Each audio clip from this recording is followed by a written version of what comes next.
Oh, you're back with the man for a few more minutes. Wait, that's not the normal intro.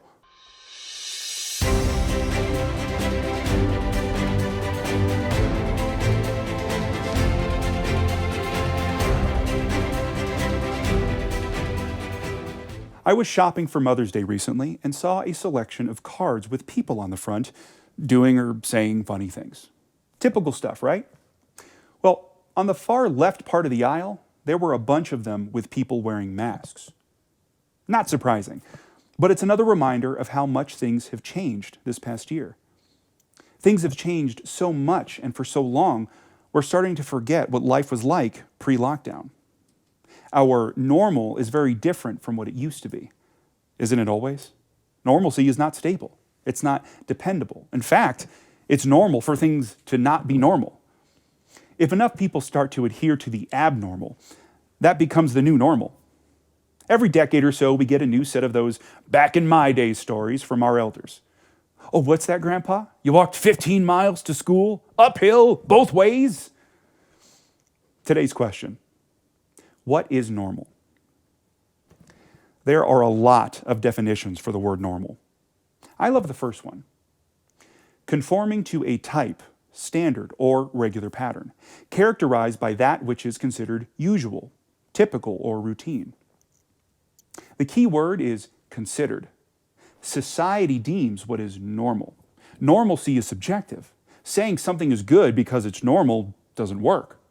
Same logic behind why we teach our kids that the excuse everyone else is doing it is bad reasoning. You might as well say, "Oh, gee whiz, Mom. Everyone else is being an idiot. Why can't I be one too? I want to fit in." We already know the world is messed up according to God's standard. People are sinful, deceived, traumatized, tossed and blown about by every wind of new teaching. That's Ephesians 4:14, by the way.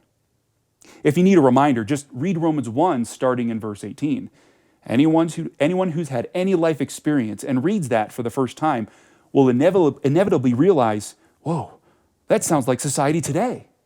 If I had a nickel every time someone had that thought, we could pay off the world's financial debt and still have money left over to buy the property next door and build a new church building. If you know me personally, you might have picked up that I'm a very visual person. I like analogies. Here we have a little white cube. This cube represents God's version of normal. If you read the Bible, you'll conclude that God's desire for us is to follow the narrow path. To me, this small white cube illustrates the simplicity of the gospel. Trust God. Do things His way. We sinned. God made a way for our debt to be paid, to be reconciled and forgiven. It seems so simple, geometric, clean, and pure. You can't argue that this is anything other than a cube. So how could we mess this up? A lot of people's actions would not fit in this little cube. We're all so different and so unique. That's why, when considering where everyone is really coming from, our normal is more like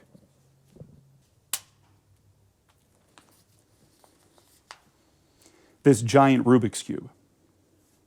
There's a bunch more cubes, different colors, that can get all mixed up. The little white cube is in there, but each cube of each side is just an incomplete picture of that simpler, well-defined white cube of God's standard. For instance, this cube right here, this could be a young man struggling with porn. Or this one over here could be a recovering homeless addict looking for a stable place to live and trying to get a job. Or this one over here could be a mourning widow or divorcee.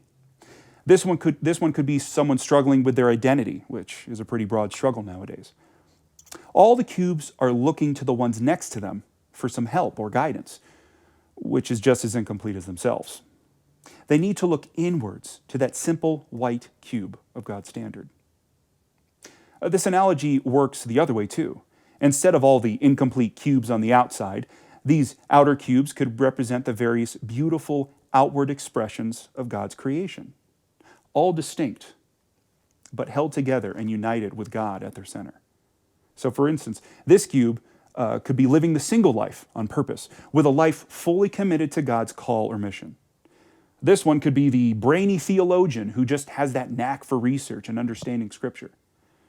And this one is the artist, someone who can depict the most spiritually moving reflections of the things of God. Here's the usher. Here's the janitor. Here's the worship leader, the elder, the pastor, the healer. The list goes on. We can mix it around, shake it up, all while being a light, a beacon. We're all still connected by the same core spirit. We're all supporting each other through our struggles and in our works. We heal together and make disciples together. Even if you're on the completely other side of the cube, a completely different mission. Same core, same standard, same normal, same God. Normal is whatever we want it to be. Let's recognize this forever changing, mixed up normal and draw people closer to the simpler one. Your listening to me is appreciated. John, do it the normal way. All right, fine. Thanks for listening.